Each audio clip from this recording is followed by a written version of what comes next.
El viaje post-mortem de Jesús es un misterio que resuena a través de los tiempos, una historia que comienza con un momento definitorio, la cruz. Según el relato de Lucas, fue en la cruz donde Jesús, en su oración agonizante en Getsemaní, reafirmó su fe inquebrantable en Dios. Allí él proclamó: «Todo está consumado», inclinando la cabeza en una entrega final del Espíritu antes de que su cuerpo fuera removido y depositado en una tumba cercana. Bienvenidos al canal Ser Estoico, donde traemos la palabra fiel de Dios. Si es tu primera vez aquí, apóyanos suscribiéndote, dando like y compartiendo estas enseñanzas, así podrás desbordar en tu vida y en la vida de otras personas. Prepárense para una historia impactante. Acomódense y vamos a la historia. Mientras su cuerpo yacía inerte, surge una pregunta intrigante. ¿A dónde fue el Espíritu de Jesús? Este enigma ha alimentado debates durante siglos. Algunos dicen que descendió al infierno, otros creen que ascendió al cielo. Pero ¿dónde estuvo realmente en los 3 días entre su muerte y resurrección? En medio de esta discusión, un pasaje bíblico destaca por su misterio y profundidad. Primera de Pedro, capítulo 3, versículos 18 a 21. Estos versículos pintan un cuadro de sacrificio y redención, describiendo a Jesús como el puente entre la humanidad y Dios. Cristo, el justo, murió por los injustos, trayendo esperanza y restauración a nuestra relación rota con lo divino. Esta narrativa no solo describe el sufrimiento físico de Jesús, sino también su viaje espiritual después de la muerte. Vivificado en espíritu, predicó a los espíritus encarcelados, una referencia enigmática que algunos asocian con los días de Noé y la paciencia de Dios durante la construcción del arca. Más que un mero relato histórico, este pasaje reflexiona sobre la transformación que ocurre a través del bautismo, una metáfora para la nueva vida en Cristo. El bautismo no es solo una limpieza física, sino un llamado a una conciencia pura ante Dios, demostrada por la resurrección de Jesús. Esta historia, llena de giros y revelaciones, no es solo un relato del pasado, sino una invitación a la reflexión y transformación interior. A través del sacrificio de Jesús, somos invitados a contemplar el significado más profundo de la fe y el viaje del alma después de la muerte. Aún después de la muerte de Jesús, una fuerza poderosa estaba en acción: el Espíritu Santo. Fue a través de este poder divino que Jesús, aunque muerto en carne, resucitó de entre los muertos. Durante este periodo enigmático entre la muerte y la resurrección, se desarrolla una escena impresionante.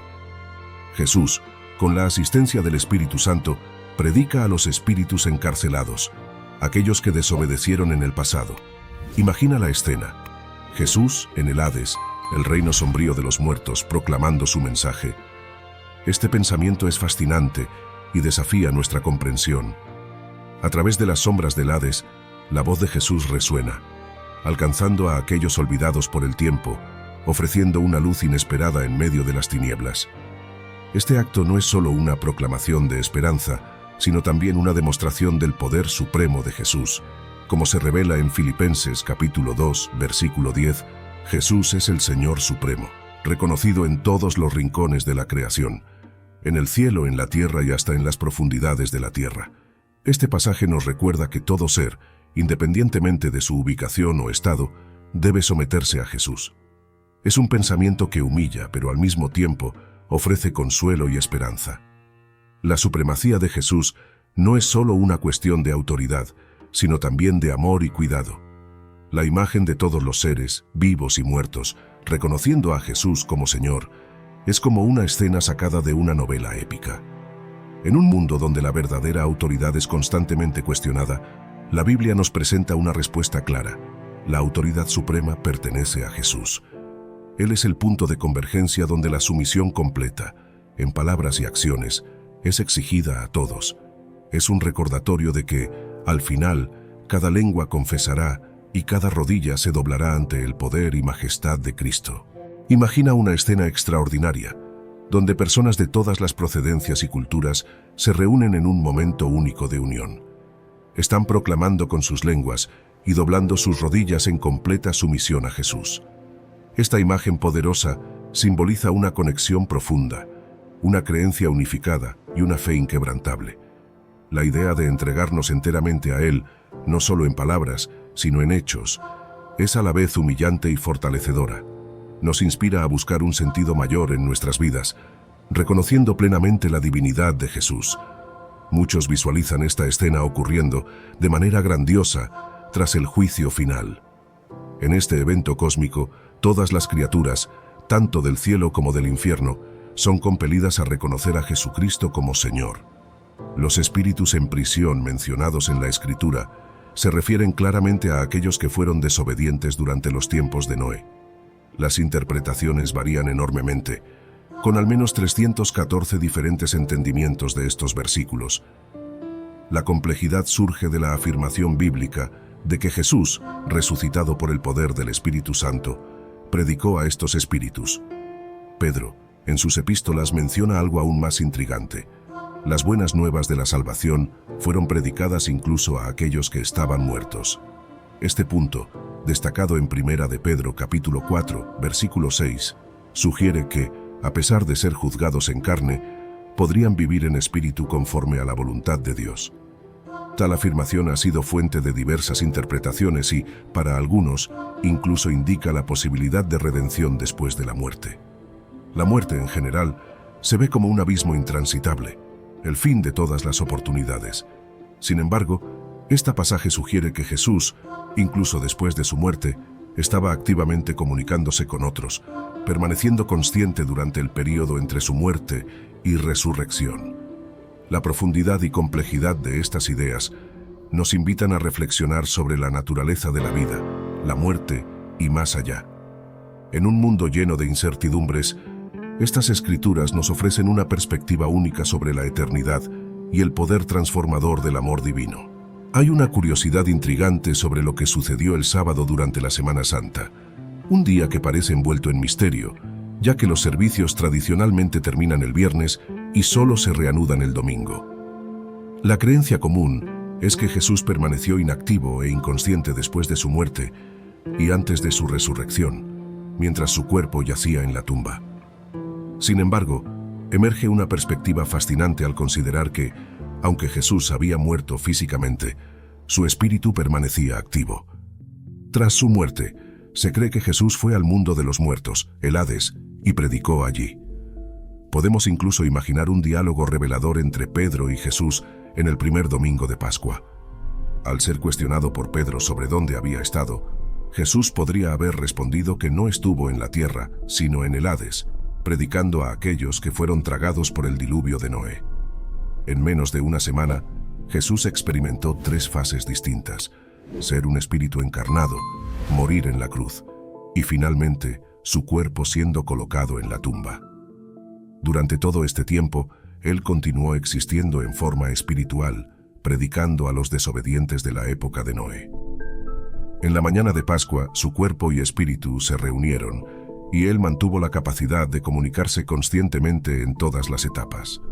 Algunos creen que el mensaje de Jesús fue específico para aquella generación, argumentando que la oportunidad de redención después del diluvio fue exclusiva y no se extendería a otras generaciones. Esta generación podría acusar a Dios de injusticia, pero la Biblia no indica que otras generaciones recibirían tal oportunidad. Otra interpretación sugiere que los espíritus a los que Jesús predicó en el Hades podrían ser seres demoníacos.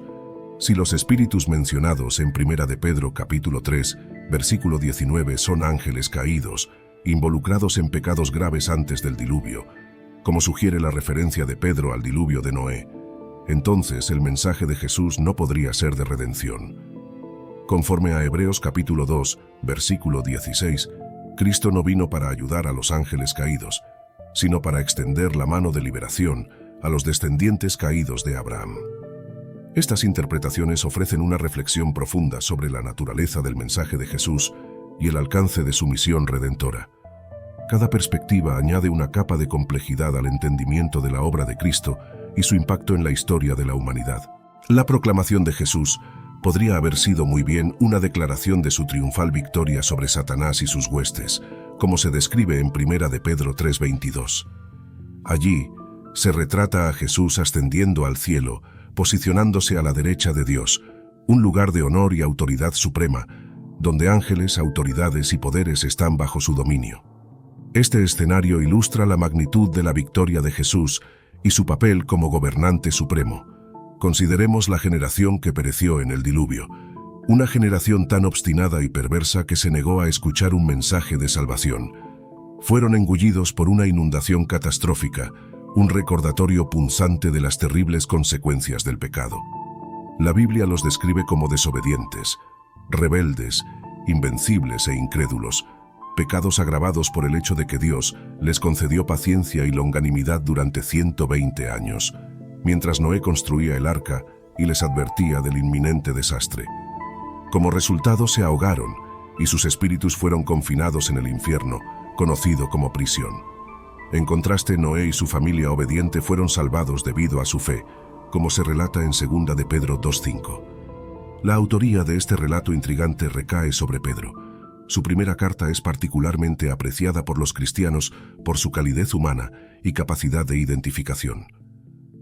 Curiosamente, Pedro, originalmente llamado Simón, tuvo su nombre y carácter transformados al encontrar a Jesús.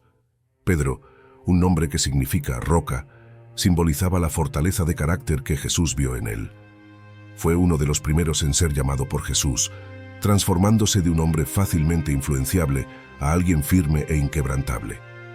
Como el principal entre los 12 y portavoz del grupo, Pedro era una figura de contrastes. Encantador, ansioso, impulsivo y enérgico, pero también inestable, inconstante y a veces cobarde. Pedro escribió estas palabras en un momento de intensa persecución. Es necesario hacer una pausa y reflexionar sobre el pensamiento subyacente en esta carta. Incluso frente a la adversidad y el sufrimiento, el mensaje de salvación y la supremacía de Jesús permanecen como pilares inquebrantables de la fe cristiana. Por lo tanto, esta carta no es solo un relato histórico, sino un recordatorio atemporal de la esperanza y la fortaleza encontradas en Cristo, incluso en los momentos más oscuros. La declaración de Jesús, como se describe en 1 de Pedro 3:22, puede verse como una afirmación de su supremacía sobre las fuerzas de Satanás. Tras ascender a los cielos, Jesús se posicionó a la derecha de Dios, un lugar de prestigio y autoridad máxima, donde incluso ángeles y potestades se someten a él.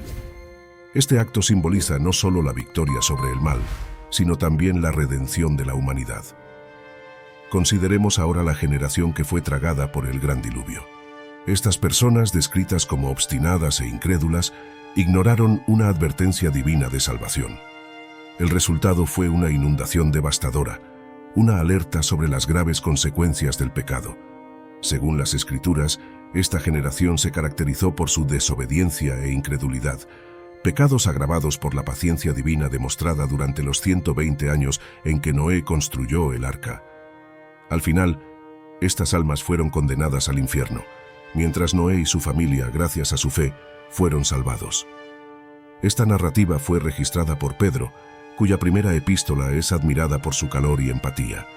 Es interesante notar que Pedro, originalmente llamado Simón, tuvo una transformación significativa tras conocer a Jesús, recibiendo el nombre de Pedro, que significa roca.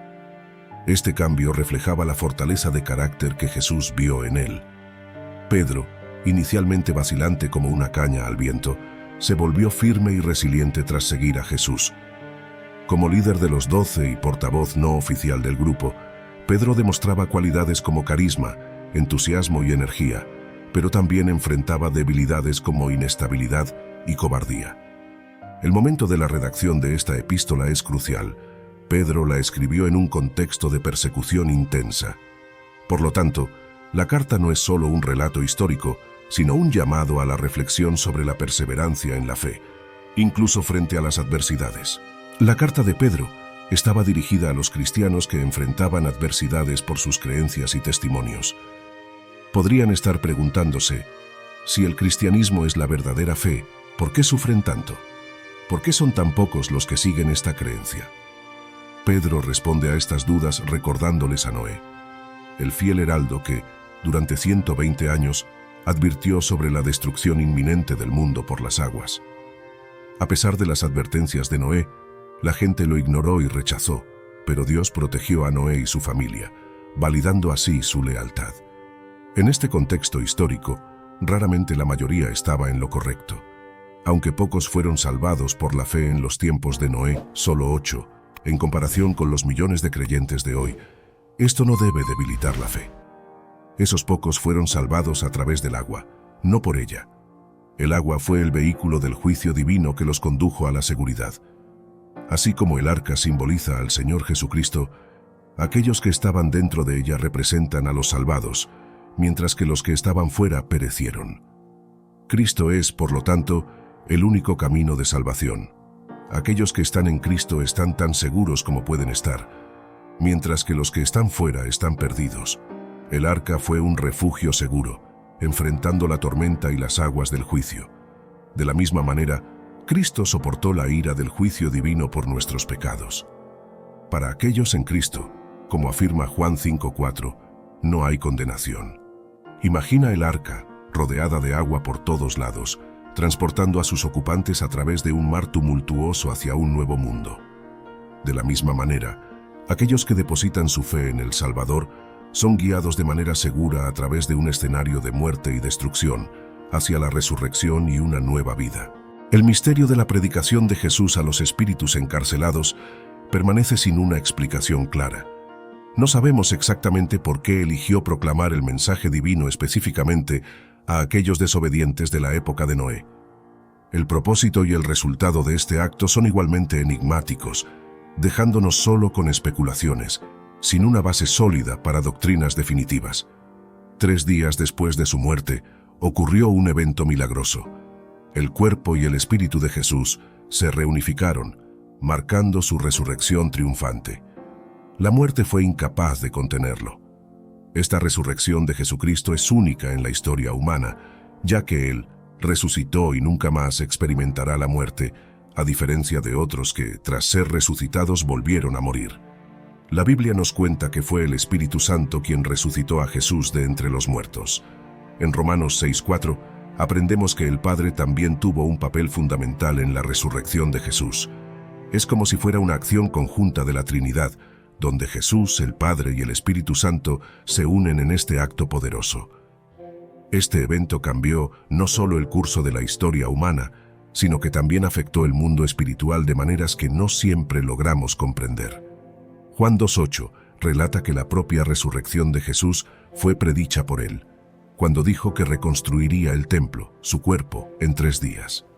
Los discípulos, tras la resurrección de Jesús, recordaron estas palabras y creyeron en las Escrituras y en lo que él había dicho. La resurrección de Jesús no fue solo un evento espiritual, tuvo consecuencias tangibles en el mundo físico. Cuando Jesús murió y resucitó, hubo cambios perceptibles, una señal de que algo trascendental había ocurrido. Estos eventos son un testimonio poderoso del amor y poder divinos y continúan inspirando fe y esperanza en todo el mundo. En este pasaje, somos testigos de los efectos inmediatos de la muerte de Jesús y su impacto en los justos. Mateo, en un relato exclusivo, describe un fenómeno sobrenatural, la apertura de los túmulos y la resurrección de muchos santos que habían fallecido. Tras la resurrección de Jesús, estas personas emergieron de sus tumbas y fueron vistas por muchos en la ciudad sagrada de Jerusalén. La magnitud de este evento va más allá de los efectos físicos de un terremoto que podría desplazar las piedras de las tumbas. La resurrección de estos cuerpos solo puede explicarse como un milagro directo de Dios. Mateo enfatiza cómo la muerte de Jesús en la cruz representó una victoria definitiva sobre la muerte. Él usa la expresión aquellos que durmieron para describir a los que resucitaron, un término común en el Nuevo Testamento para referirse a la muerte con la promesa de un destino eterno seguro. Estos relatos milagrosos sirven como un poderoso testimonio de la obra redentora de Jesús en la cruz y de su subsiguiente resurrección. El término pueblo santo se refiere a individuos devotos de la era del Antiguo Testamento. Podemos trazar un paralelo con Moisés y Elías, quienes aparecieron al lado de Jesús en la transfiguración. La resurrección de estos santos demuestra que, a pesar del juicio y condenación del liderazgo israelí, Israel todavía tiene un papel importante en el plan divino. Ezequiel, en su libro, profetiza sobre la resurrección de los muertos en un valle de huesos secos. Esta visión, descrita en Ezequiel 37, 11 a 14, simboliza la restauración de Israel. La promesa de Dios es que Él abrirá las tumbas, traerá a su pueblo de vuelta a la tierra prometida y les dará vida a través de su espíritu. Mateo deja esta historia sin adornos extras, pues su significado es evidente y poderoso. El surgimiento de estos santos es una previa de la resurrección que todos los creyentes pueden esperar, gracias a la muerte sacrificial de Jesús. Es un mensaje de esperanza y renovación, prometiendo una nueva vida más allá de la muerte. Un nuevo amanecer surgió, un día en el que la muerte fue vencida por la propia muerte, abriendo el camino hacia la vida eterna. Aunque Mateo no respondió a todas nuestras curiosidades sobre estos milagros, sus palabras son un testimonio poderoso que confirma la identidad divina de Jesús. Ahora, muchos se preguntan, ¿dónde está Jesús? ¿Cuál es su actual paradero? La respuesta a esto está en las palabras de Jesús tras la resurrección. Él confortó a sus discípulos, pidiéndoles que no dejaran que sus corazones se perturbaran, como relata Juan en el capítulo 14, versículos 1 y 2. No se turbe vuestro corazón. Crean en Dios, crean también en mí. Este mensaje de Jesús es una afirmación de fe y confianza, una promesa de presencia eterna, incluso en ausencia física. Jesús continuó, hablando sobre la casa de su Padre, una alusión al cielo, donde hay muchas moradas, suficientes para todos los redimidos. Aseguró que si no fuera verdad, Él lo habría dicho. Esta es una garantía de esperanza sin falsas promesas. Cuando Tomás, confundido, cuestionó a Jesús sobre el camino, la respuesta fue clara y definitiva. Yo soy el camino, la verdad y la vida. Nadie viene al Padre sino por mí. Jesús no hablaba de un viaje terrenal, sino de un viaje celestial a la casa del Padre, donde hay muchas moradas. Estas moradas, en el griego original, son más que simples habitaciones, son lugares de permanencia eterna, reflejando la naturaleza de Dios. Jesús aseguró a los discípulos que en el cielo habrá lugar para todos, un hogar magnífico proporcionado por Dios. Por lo tanto, las palabras de Jesús son más que un consuelo. Son una promesa de un futuro glorioso, una morada eterna en el cielo, preparada por Él para todos los que creen. Jesús, con una perspectiva que trascendía la comprensión de los discípulos, tal vez haya esbozado una sonrisa al hablar sobre las muchas moradas. Esta idea remite a la preparación amorosa, como la de futuros padres decorando la habitación del bebé o un anfitrión organizando su casa para recibir invitados. De la misma manera, Jesús, movido por el amor, va adelante para preparar un lugar para su pueblo, confiado en que ellos se unirán a Él. Su viaje hacia la cruz no fue un destino impuesto, sino una elección deliberada. No fue llevado a la cruz, Él caminó hacia ella. Cristo enseñó que su muerte no era un accidente, sino parte de un plan divino. Volveré para recibirlos, prometió Jesús. Esta promesa no se limitaba solo a su resurrección o al envío del Espíritu Santo, sino también a la grandiosa reunión de su pueblo al final de los tiempos. La ausencia física de Jesús no significaba su inexistencia. Él simplemente cambió a otro lugar de residencia para preparar la llegada de sus seguidores y prometió volver para llevarlos consigo.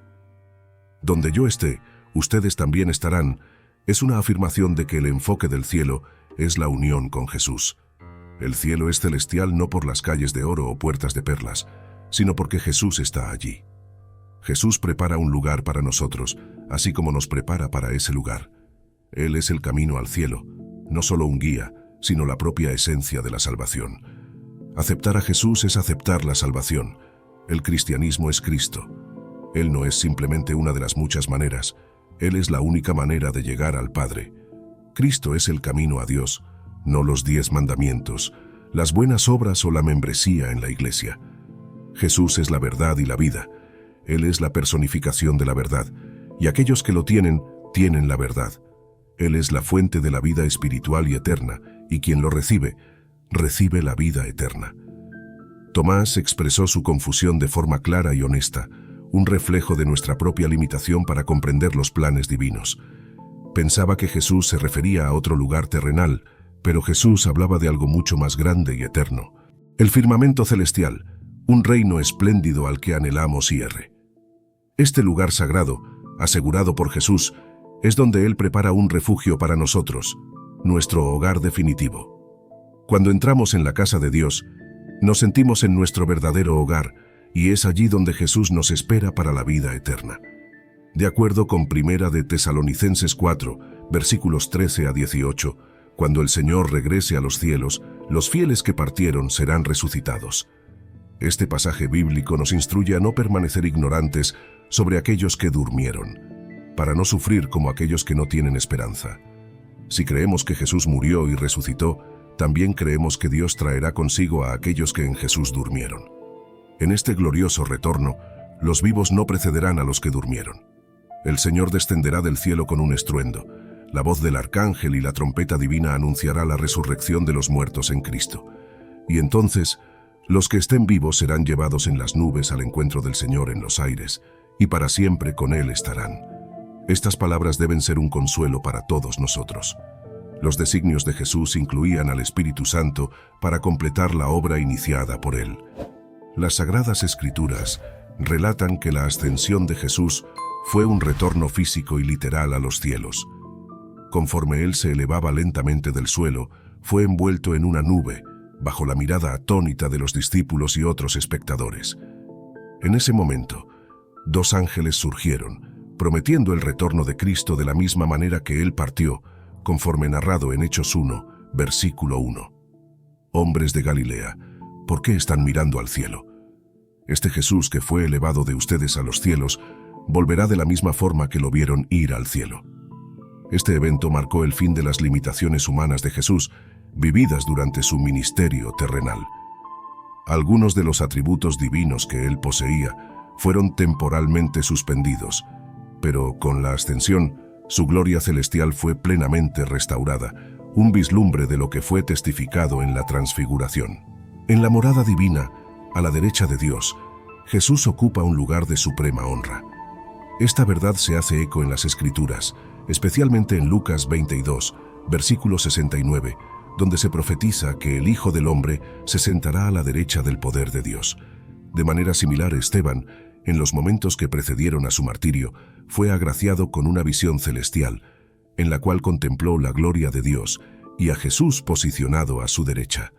Según las Sagradas Escrituras, Jesús habita ahora en el cielo, un reino de esplendor, hogar de Dios, de los ángeles celestiales y de todos aquellos redimidos por Él. Dos individuos tuvieron la rara oportunidad de testificar a Jesús tras su ascensión. Uno de ellos es el apóstol Pablo. Imaginemos por un momento cómo sería un encuentro cara a cara con Jesús. Para Pablo, antes de su conversión, tal encuentro representaría no solo un momento de maravillosa revelación, sino también uno de los mayores desafíos de su vida. Antes de convertirse en apóstol, Saulo de Tarso, un devoto fariseo, perseguía fervorosamente a los seguidores de Cristo. De acuerdo con Hechos, su conversión ocurrió en el camino a Damasco. En esa época, Saulo, probablemente con unos 30 años, veía el crecimiento del cristianismo, conocido como el Camino, como una amenaza a su fe. Decidido a erradicar esta creencia emergente, se dirigía a Damasco. Sin embargo, durante el viaje, una luz celestial lo envolvió repentinamente, haciéndolo caer al suelo. Una voz lo interpeló: «Saulo, Saulo, ¿por qué me persigues?». Confundido, preguntó quién hablaba, y la voz se identificó como Jesús, a quien Saulo perseguía. Instruido a entrar en la ciudad, él siguió ciego y sin comer o beber por 3 días. Aquellos que lo acompañaban oyeron el sonido celestial, pero no comprendieron las palabras como Saulo. Otro testimonio de Jesús en el cielo viene de Juan, el apóstol, conforme registrado en el libro del Apocalipsis. Estas visiones y encuentros no solo transformaron vidas, sino que también formaron la base de la fe cristiana, revelando la continuidad de la presencia e influencia divina de Jesús más allá de su ascensión física. El libro del Apocalipsis, cuyo título deriva del evento principal que narra, la aparición de Jesucristo a los habitantes de la tierra en los últimos días, comienza con Jesús actuando como la fuente de las revelaciones. Juan, el destinatario de estas revelaciones, es instruido a documentar lo que vio. Se enfrenta a una imagen poderosa de Jesús, muy distinta de la de un hombre común. Antes de vislumbrar a Jesús, Juan es primero cautivado por su voz. En el primer capítulo del Apocalipsis, versículos 10 a 13, Juan describe estar en el Espíritu en el día del Señor y oír una gran voz, como de trompeta.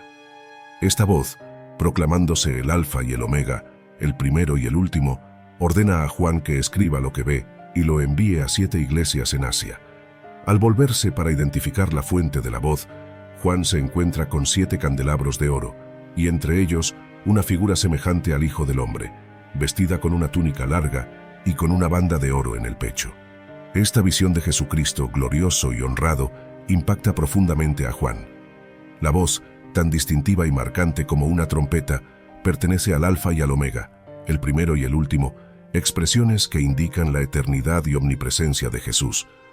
En Apocalipsis 1, versículo 18, esta identidad se reafirma, con Jesús llamándose a sí mismo el primero y el último, un título que tradicionalmente pertenece al Señor Yahvé, el Dios de Israel. Las designaciones de Alfa y Omega transmiten la misma idea, simbolizando el inicio y el fin de todo. Este pasaje del Nuevo Testamento es una de las claras afirmaciones de Jesús sobre su divinidad. Juan, al oír esta voz, probablemente se sorprendió, pues no sonaba como recordaba la voz de Jesús en la tierra. Describe la voz como una trompeta, pero reconoce a Jesús por las palabras que pronuncia. Tras años de separación, Juan tiene la oportunidad de reencontrar a Jesús, una figura descrita también como el Hijo del Hombre, remitiendo a la visión de Daniel 7, versículos 13 y 14, sobre alguien que reina como agente de Dios. La descripción del rostro de Jesús, brillando como el sol, completa esta imagen majestuosa y divina. En la literatura griega, frecuentemente se describe a la divinidad irradiando luz como el sol o un relámpago. De la misma manera, los textos judíos ilustran a ángeles, entre otros seres, y hasta a Dios mismo con ese brillo celestial. En el Apocalipsis, capítulo 10, versículo 1, Juan narra la visión de un ángel descendiendo del cielo, envuelto en una nube, con un halo arcoíris alrededor de la cabeza, rostro resplandeciente como el sol y pies semejantes a columnas de fuego. Continuando en Apocalipsis 1, versículos 16 y 17, Juan detalla una imagen impresionante. En la mano derecha de Jesús, 7 estrellas. De su boca, una espada afilada de doble filo. Su rostro, reflejando majestad, brillaba intensamente como el sol en su apogeo. Al ver tal visión, Juan cae a los pies de Jesús, como muerto, pero es confortado por el toque de Jesús, que lo tranquiliza, reafirmando su divinidad como el primero y el último. A pesar de que Juan fue un apóstol que convivió con Jesús en la tierra, quedó estupefacto con la visión de la majestad celestial de Cristo. Los 3 años pasados con Jesús no lo prepararon para el momento en que Él se manifestó en su gloria celestial. En ese instante, Juan comprendió la magnificencia y el poder divino que Jesús había dejado de lado durante su vida terrenal. Jesús consuela a Juan, tocándolo con compasión. Quizás ese toque haya sido más familiar para Juan que la apariencia glorificada de Cristo. Jesús entonces asegura a Juan que no hay motivo para temor, identificándose con 3 títulos, el primero y el último, el Señor de la eternidad pasada y futura, aquel que vivió, murió y ahora está vivo eternamente, portador de las credenciales de la resurrección, el poseedor de las llaves del Hades y de la muerte, contrariando la creencia de algunos de que el diablo tiene poder sobre la vida y la muerte. Jesús deja claro que solo Él posee las llaves del Hades y de la muerte. Esta revelación, conforme registrada en Apocalipsis 1, versículo 8, es fundamental, pues representa el último encuentro personal con Jesús documentado en la Biblia. Al poseer las llaves de la muerte y del Hades, Jesús reafirma su triunfo eterno sobre el pecado y la muerte, una victoria que trasciende la resurrección, asegurando que Él vive para siempre, detentando total autoridad sobre la vida y la muerte. En el corazón del cristianismo se encuentra la verdad de que Cristo resucitado tiene dominio total sobre la muerte. Su partida de este mundo fue por elección propia, en el momento exacto en que decidió entregar su espíritu. Esta partida prematura de Jesús incluso confundió a Pilatos, revelando que Jesús tenía en sus manos el control sobre la muerte, capacidad que le permitió resurgir de entre los muertos. Él no solo venció la muerte para sí mismo, sino que también ofrece liberación de ella para sus seguidores, asegurándoles un lugar a su lado para siempre. Considere la simbología de entregar la llave de una ciudad a alguien. Aunque a menudo sea una llave simbólica y no funcional, representa un gran honor. Aquellos agraciados con las llaves de la ciudad son recibidos con bienvenidas y respeto. En la Biblia, las llaves simbolizan autoridad y control. Así como en la vida real, cuando alguien posee una llave maestra, tiene acceso a todas las áreas de un edificio, demostrando posesión y poder. Jesucristo, como nuestro Señor Supremo, mantiene el control sobre el Hades, descrito como la morada de los espíritus. En Lucas 16, versículo 26, se habla de un abismo infranqueable establecido entre los vivos y los muertos, simbolizando la separación definitiva. Las llaves en manos de Cristo simbolizan el cierre de ese abismo para los espíritus perdidos. Cristo triunfó sobre la muerte, ya que era exento de pecado. La maldición que cayó sobre la humanidad en el jardín del Edén, provocada por el pecado, fue vencida por Cristo, y las consecuencias de esa victoria son eternas. La resurrección de Cristo es la piedra angular del Evangelio. Sin ella no hay esperanza. Como afirma Pablo en 1 Corintios 15, versículos 1 a 17, si Cristo no hubiera resucitado, nuestra fe sería vana. El deseo de Dios de un día abolir la muerte, expresado en Oseas 13, versículo 14, y en Isaías 25, versículo 8, revela una promesa de redención y consuelo. La muerte, antaño el arma más temida del diablo, es superada por la victoria de Cristo, que no solo aniquila el poder de la muerte, sino que también promete enjugar todas las lágrimas y quitar el luto de su pueblo. Esta promesa de triunfo eterno sobre la muerte fortalece la esperanza y la fe en la salvación eterna.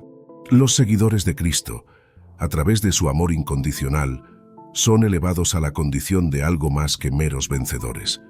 Se mantienen firmes sobre la roca de las palabras de Jesús, conscientes del poder otorgado por el Padre a Jesucristo. Este derecho, a ocupar una posición de supremacía y honor, fue una recompensa por su humillación y sacrificio, un intercambio de la corona de espinas por la corona celestial. Jesús, quien una vez se hizo siervo entre siervos, ahora es exaltado como Rey de Reyes y Señor de Señores. Él, que se humilló al punto más bajo, fue elevado por encima de todo y de todos. De un siervo humilde a un soberano celestial, esta transformación es un testimonio de su majestad y autoridad divina.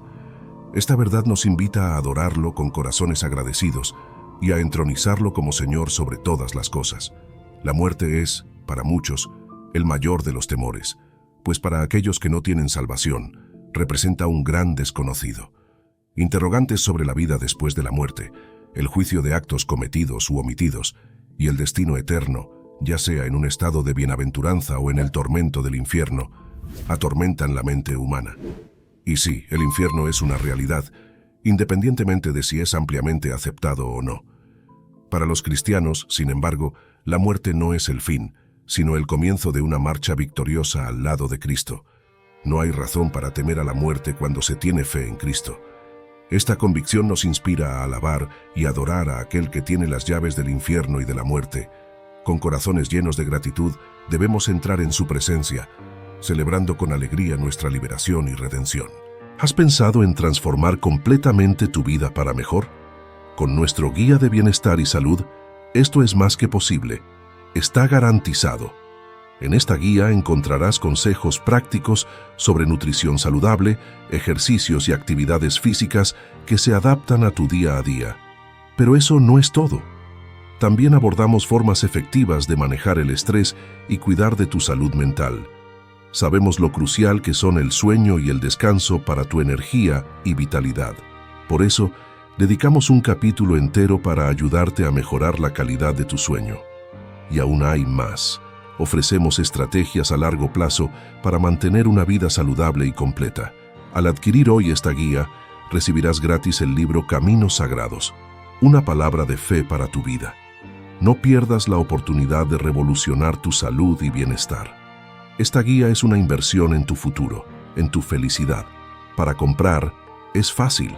Solo tienes que hacer clic en el enlace fijado en los comentarios de este video. Tu nuevo yo te espera. Cambia tu vida hoy.